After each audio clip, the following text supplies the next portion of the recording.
After tomorrow, you're not part of this family anymore." Those were the exact words my son's fiancée whispered to me the night before their wedding. I stayed home the next day, broken. But by noon, the wedding had completely fallen apart, and the reason why left everyone stunned. The night before my son's wedding, I thought I was about to step into the happiest chapter of his life, and maybe the most rewarding one of mine. After all, I had raised him alone for 27 years, through sacrifices no one but me would ever understand. I had given up promotions, skipped vacations, and learned to stretch every dollar until it nearly tore apart. Also, my boy, Daniel, could grow up never feeling the weight of what we'd lost when his father walked out. To me, his wedding was not just about him marrying the woman he loved. It was proof that I had done something right, that I had raised a good man despite all odds. At least, that's what I told myself. That evening, I stopped by the rehearsal dinner venue to deliver something I'd been working on for weeks, a scrapbook of Daniel's life. From his first steps to his high school graduation, from scraped knees to the day he got accepted into law school. I poured my entire heart into it, wanting his future wife, Jessica, to see just how much love and sacrifice had shaped the man she was about to marry. Jessica met me at the door. She was stunning, as always. Perfect hair, perfect dress, perfect smile. But that night, her eyes were colder than I'd ever seen them. "Jessica," I said, holding out the scrapbook, "I made this for Daniel. I thought it might be nice for you two to flip through it together tonight." She didn't even glance at it. Instead, she leaned in close, her voice low enough that no one else could hear. "After tomorrow," she said, her lips curling into the faintest smirk, "you're not part of this family anymore." The words hit me like a fist to the stomach. I blinked, unsure I'd heard her correctly. "Excuse me?" "You heard me," she whispered. "You've done your part. You raised Daniel. Tomorrow he becomes my husband, my family. And you? You're just extra baggage. Don't embarrass yourself by clinging on." I stood frozen, clutching the scrapbook like it was the only thing keeping me upright. My throat burned, but no sound came out. She tilted her head, almost amused at my silence. "Honestly, I've tolerated you long enough. Daniel loves you, of course, but love makes people blind. I see you for what you really are, someone who doesn't belong in our future. So do us both a favor. Don't come tomorrow. Spare us all the drama. I should have said something. I should have defended myself. Instead, I felt the weight of years pressing down on me. Years of loneliness, of working double shifts, of pretending I wasn't exhausted just so Daniel wouldn't see how hard life was without his father. And now, this woman, the one who claimed to love him, was telling me I was disposable. She patted my arm like I was a child who needed comforting. "Go home, Mrs. Miller, sleep in. Tomorrow will be the best day of our lives, and we don't need you there to ruin it." I didn't remember leaving. I didn't remember driving home. What I do remember is sitting on the edge of my bed that night, staring at Daniel's scrapbook. My hands shook so badly, the pages nearly tore. Every picture was a memory of love, sacrifice, and perseverance. And yet tomorrow, I was supposed to pretend none of it mattered, that I didn't matter. Tears blurred my vision, but beneath the heartbreak, something else stirred, a cold, quiet anger. I whispered into the dark, if I'm not part of this family after tomorrow, then tomorrow, I won't be there at all. And so, the next morning, I stayed home. I thought the wedding would go on without me. I thought Daniel would marry her, and I'd be left behind, erased from my own son's story. But by noon that day, the entire city knew. The wedding hadn't happened, and the reason why would change everything. I suppose to anyone looking in from the outside, I was just another overprotective mother who didn't want to let go. That's the label Jessica had carefully painted onto me over the years. But the truth? I never clung to Daniel. I held him up because no one else would. When Daniel's father walked out, he didn't just leave me. He left his son. I'll never forget that night. Daniel was only 7, clutching his toy dinosaur in one hand and asking me, "When is Dad coming home?" I had no answer, only tears I tried to hide behind forced smiles. From that day on, it was just the two of us. I became the breadwinner, the caretaker, the cheerleader, the disciplinarian. I worked double shifts at the hospital cafeteria, sometimes coming home so tired I fell asleep in my uniform. But every time Daniel brought home a gold star from school, every time he made me a crooked Mother's Day card, I knew it was worth it. He grew into a man who was kind, intelligent, and ambitious. He studied harder than anyone else I knew. He wanted to be a lawyer, not because of the money, but because he said, "Mom, I want to protect people who can't protect themselves, like you always protected me." That sentence alone carried me through 1,000 sleepless nights. So when he brought Jessica home for the first time 3 years ago, I wanted, truly wanted, to like her. She was gorgeous, confident, the kind of woman who seemed to light up every room. Daniel was smitten, and I wanted him to be happy. But underneath the charm, I noticed small cracks. She was polite to me in public, but when Daniel left the room, her tone shifted, sharp, dismissive, as though speaking to me was a chore. She never asked about my life, my work, or even Daniel's childhood stories. Instead, she'd steer conversations toward herself, her career in marketing, her glamorous friends, her future plans. I brushed it off at first. Maybe she was just nervous, maybe she didn't know how to connect with me. But as time passed, the cracks grew wider. On Daniel's birthday last year, I baked his favorite cake, chocolate fudge with peanut butter frosting. It was our tradition since he was 10. When I brought it out, Jessica smiled sweetly and said, "Oh, how quaint. But Daniel's on a new diet now. I'll make sure he doesn't touch this." She took the knife out of my hand and set the cake aside, untouched. Daniel laughed it off, kissed my cheek, and said, "Thanks, Mom." "You didn't have to." But I saw the flicker of guilt in his eyes. He knew I had stayed up half the night making that cake. Still, I swallowed my pride, because that's what mothers do. Every time Jessica dismissed me, every time she undermined me, I told myself it didn't matter. She loved Daniel. That was enough, or so I tried to believe. The engagement should have been my chance to finally feel like I was gaining a daughter, not losing a son. Instead, it only widened the distance between us. Jessica took full control of the wedding planning. I wasn't asked to join a single dress fitting, not one cake tasting, not even the seating chart discussion.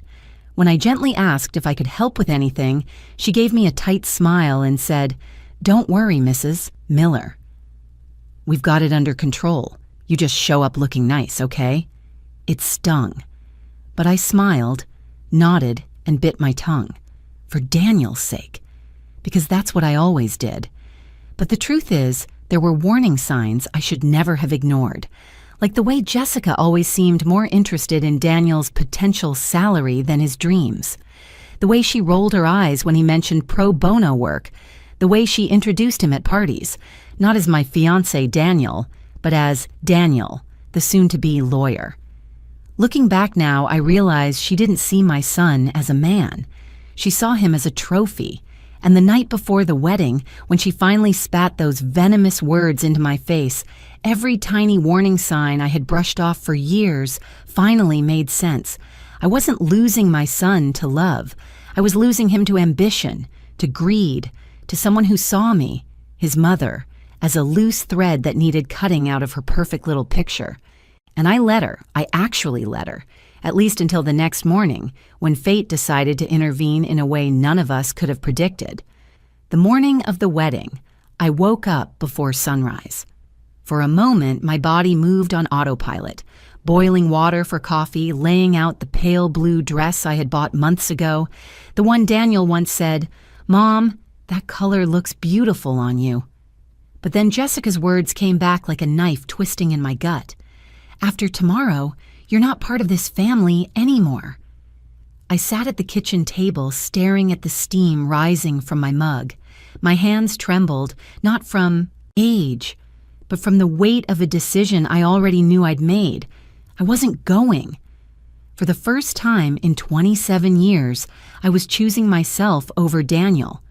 Maybe it was selfish, maybe it was cowardly, but I couldn't bring myself to sit in that church pew, smiling politely while watching him vow his life to a woman who had already erased me from the picture. I placed the scrapbook back in its box and slid it under my bed. He wouldn't see it today. He might never see it. As the morning light spilled into the room, my phone buzzed. Messages from relatives, friends, even Daniel himself. "Mom, we're heading to the venue now. Can't wait to see you. Where are you?" Everyone's asking. "You're running late, aren't you?" Typical. I turned the phone face down. Somewhere deep inside, a small voice whispered, "You're making a mistake." But louder still was the echo of Jessica's smirk, her dismissive tone, her cruel certainty that I was nothing more than baggage. If that's what she wanted, I'd give it to her. By 9 o'clock, the calls grew more frantic. Daniel left a voicemail, his voice tinged with panic. "Mom, where are you? Jessica says you weren't feeling well last night, but I know that's not true. Please just call me back." Please, I pressed the phone to my chest, my heart aching. Every instinct screamed to call him, to rush to the church, to be there for the boy I had raised through every storm, but I couldn't. Not this time. At 10, my sister knocked on my door. She lived across town but had driven over in her bridesmaid's dress when she noticed I wasn't at the venue. "Margaret, what on earth are you doing?" she demanded, barging inside. "Everyone's looking for you. The ceremony starts in an hour." I shook my head slowly. "I'm not going." Her jaw dropped. "Not going? Are you insane? Your only son is getting married." I met her gaze, tears brimming in my eyes. "He's marrying someone who told me to my face that I'm not part of his family anymore. She doesn't want me there. So why should I go?" My sister's anger faltered, replaced by disbelief. "Jessica said that? Last night. Looked me in the eye and said it." She sank into a chair, speechless. For a long moment, the only sound was the tick of the wall clock. Finally, she whispered, "Oh my God." I nodded. "I won't sit there like a fool, pretending I belong." She pressed her hands over her mouth, torn between anger and pity. "But Margaret, if you don't go, people will blame you. They'll say you abandoned your son on his wedding day." I let out a bitter laugh. "Then let them. I've been judged my whole life. What's one more?" At 10:45, I watched from my front window as neighbors climbed into their cars, dressed in suits and gowns, heading to the church. My own car keys sat untouched on the counter. I didn't move. When the church bells began to ring at 11, I sat in, silence, staring at the scrapbook hidden under my bed. That should have been the end of my story, a mother too broken, too humiliated to stand by her son on the most important day of his life. But by noon, the first call came. It was my sister again, her voice shaking. "Margaret," she whispered, "the wedding, it's not happening." My breath caught. "What do you mean it's not happening?" Her words tumbled out, half choked, half disbelieving. "Jessica, Oh God, Margaret, you need to hear this. You need to sit down." And in that instant, I realized something I never expected. By not showing up, I hadn't ruined the wedding. Jessica had. And the reason why would rock all of us to the core. When my sister's trembling voice came through the phone, I felt my heart stop. "The wedding isn't happening," she repeated, her words sharp with disbelief. "Jessica's been exposed." I gripped the phone tighter. "Exposed? Exposed how?" "Margaret, it's complicated. But you need to hear this from me before it spreads everywhere. Daniel found out the truth, minutes before the ceremony." My knees buckled. I sank onto the couch. "What truth?" She exhaled shakily. "That Jessica's been lying. About everything." Later, when I pieced the story together from frantic phone calls, texts, and news that spread like wildfire among the guests, the events unfolded like something out of a bad soap opera. At 10:30, half an hour before the ceremony, Daniel had been waiting nervously in a small side room at the church. His groomsmen tried to calm him down, joking, adjusting his tie, patting him on the back. But then his best man, a childhood friend named Mark, burst in, pale and shaking. "Daniel, you need to see this," Mark said, holding out his phone. On the screen was a series of photos. Jessica, his bride-to-be, wrapped in the arms of another man. The pictures weren't old. They were from 2 weeks ago. Daniel's face drained of color. What is this?" "Her neighbor sent these to me," Mark said, his voice breaking. "He thought you deserved to know before you made the biggest mistake of your life." The man in the photos wasn't a stranger. He was Jessica's boss, the one she'd gushed about endlessly, claiming he was her mentor. Daniel staggered back, his chest heaving. In that moment, the truth he'd been refusing to see came crashing down. The late nights at the office, the secretive texts, the way Jessica always brushed off his concerns with a laugh and a kiss. It was all true. She had been cheating on him. But it wasn't just the affair.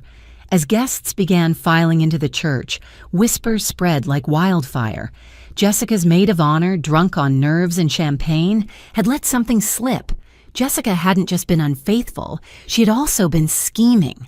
Her family had pushed her into the engagement because Daniel was on the cusp of a lucrative law career. To them, marriage wasn't about love. It was a transaction, a merger. The prenup Jessica had insisted on drafting wasn't to protect Daniel. It was designed to funnel his future assets into her control.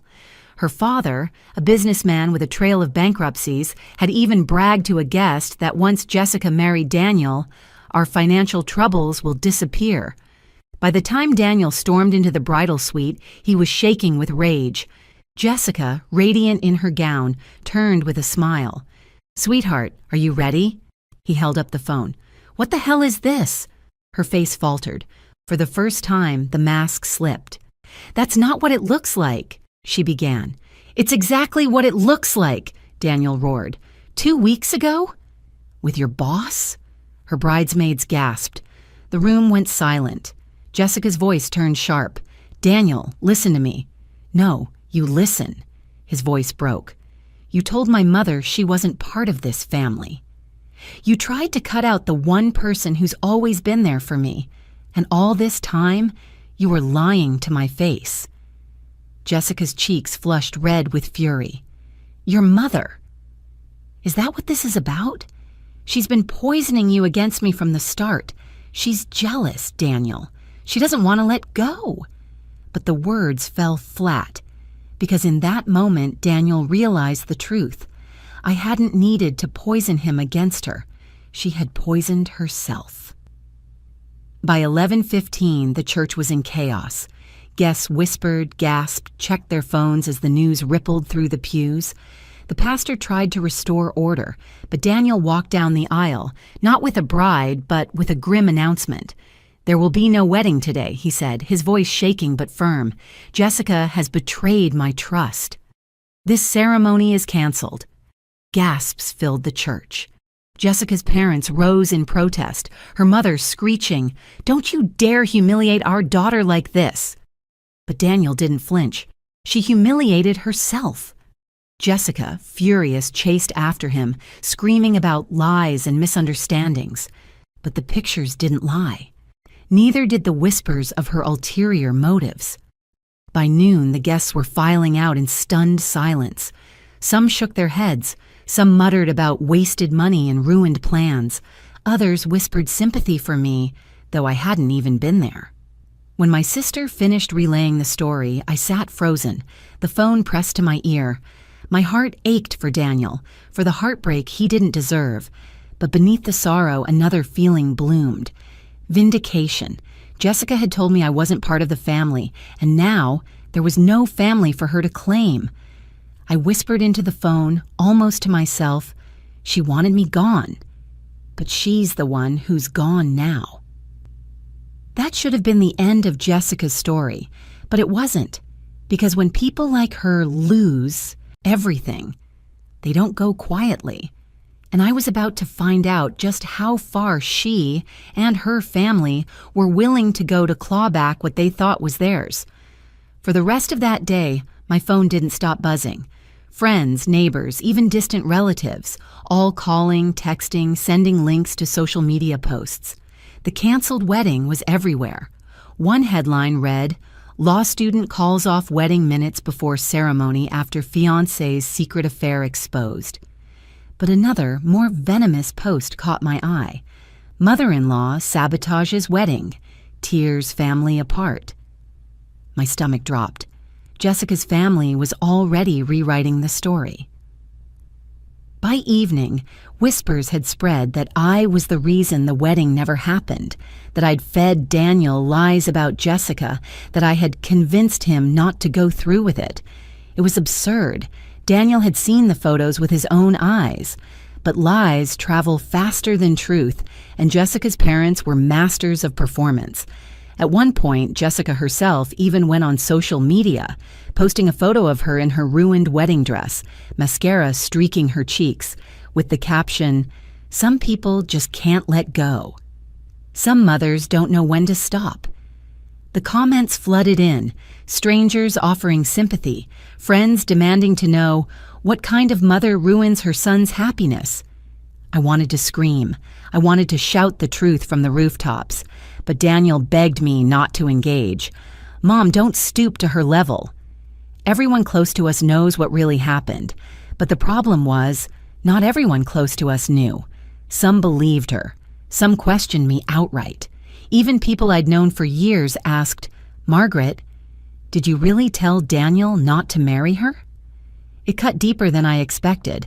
After everything I had sacrificed, after everything Jessica had done, I was still the villain in someone else's story. And then things got worse. 2 days later, I received a letter, a legal letter. Jessica's family was threatening to sue me for defamation, for emotional damages, even for interference with contractual relations. I stared at the paper, my hands trembling. Interference with contractual relations? What did that even mean? I brought it straight to my friend Linda, who worked at a law office downtown. She skimmed it and shook her head. "This is intimidation, Margaret.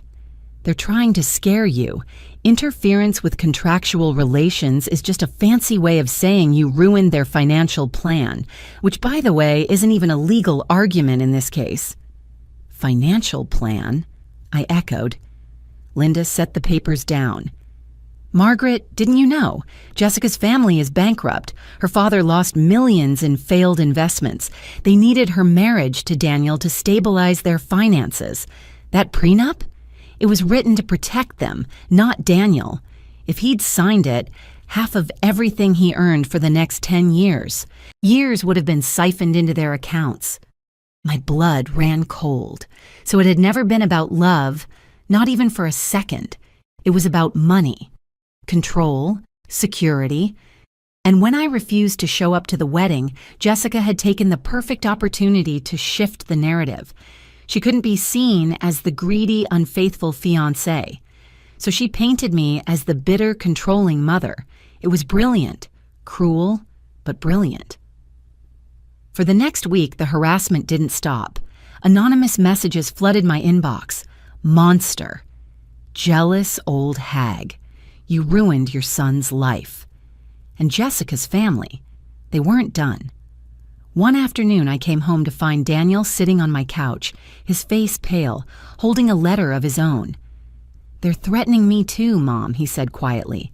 "Jessica's father says if I don't publicly clear her name, he'll drag you into court. He'll ruin you financially." I sank into the chair across from him, my heart pounding. "What did you say?" Daniel's jaw tightened. "I told him to go to hell." But I could see the worry in his eyes. He was fresh out of law school with student loans and a future just beginning. A lawsuit, even a frivolous one, could drain him before his career even started. "Mom," he whispered, "I don't know how much more of this I can take." They're relentless. I reached across the table and took his hand. For years, I had carried him through storms. Now he was trying to shield me. But this wasn't a storm we could weather with silence. No, this was war.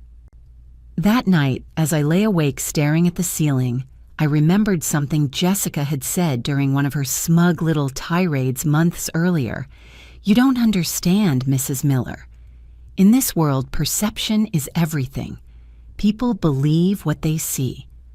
She was right. People believed her because she played the part well, beautiful, heartbroken, the victim of a cruel mother-in-law. If perception was her weapon, then I would have to fight back with truth. Not quietly, not politely, but publicly. And I had just the ammunition I needed, because Jessica's betrayal wasn't just emotional, it was criminal. And once I exposed her family's financial schemes, no amount of crocodile tears would save her. I didn't know it yet, but the next chapter of this battle wouldn't be fought in whispers or gossip. It would be fought in the courtroom. And this time, I wouldn't be silent. For weeks, Jessica's smear campaign continued. Her family pushed their narrative at every turn.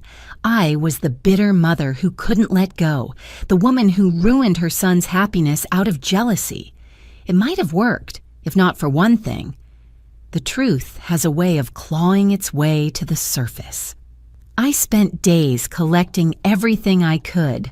Old emails, screenshots Daniel had saved, copies of the prenup Jessica's father had drafted, laced with clauses so predatory it looked more like a business acquisition than a marriage agreement. Linda, my friend at the law office, connected me with a financial investigator. Within a week, we uncovered exactly what Jessica's family had been hiding: a string of bankruptcies, debts, and lawsuits stretching back nearly a decade. They hadn't wanted Jessica to marry Daniel for love. They had wanted his career, his salary, his future, and the prenup, it was their golden ticket. Armed with this, I knew what I had to do. 2 weeks later, Jessica's family hosted a damage control dinner at a fancy hotel downtown. They invited Daniel, claiming it was to talk things over. He begged me not to come. He didn't want me ambushed, but I knew if I didn't face them, they'd never stop. So I walked into that hotel ballroom wearing the pale blue dress I had bought for the wedding, the dress I never got to wear. Jessica's parents sat at the head of the table, Jessica beside them in a sleek black dress, her smile sharp as a blade. "Well," her father said smoothly, "look who decided to join us." "Mrs. Miller, we were just discussing how to resolve this unfortunate misunderstanding." "Misunderstanding?" I repeated, my voice steady. "You mean the affair? Or the fraud?" Jessica's smile faltered. "You're still clinging to lies." I set a thick folder on the table. "Then maybe you can explain these. Financial records, bankruptcy filings, and this, your prenup. Clause 14, subsection 3. In the event of divorce within the first 5 years, 75% of Daniel Miller's income shall be transferred into accounts held jointly by Jessica Hayes and her father, Richard Hayes." Gasps rippled around the table. Even Daniel, who had skimmed the document but never studied it in detail, turned pale. "You were planning to gut him," I said coldly. "You wanted his future earnings to bail out your family's failures." Jessica's father's face flushed crimson. "You have no right to—" "I have every right," I cut him off, "because you dragged my name through the mud. You painted me as a jealous, bitter woman. But now, everyone will see the truth. You weren't marrying Daniel into your family. You were marrying his bank account."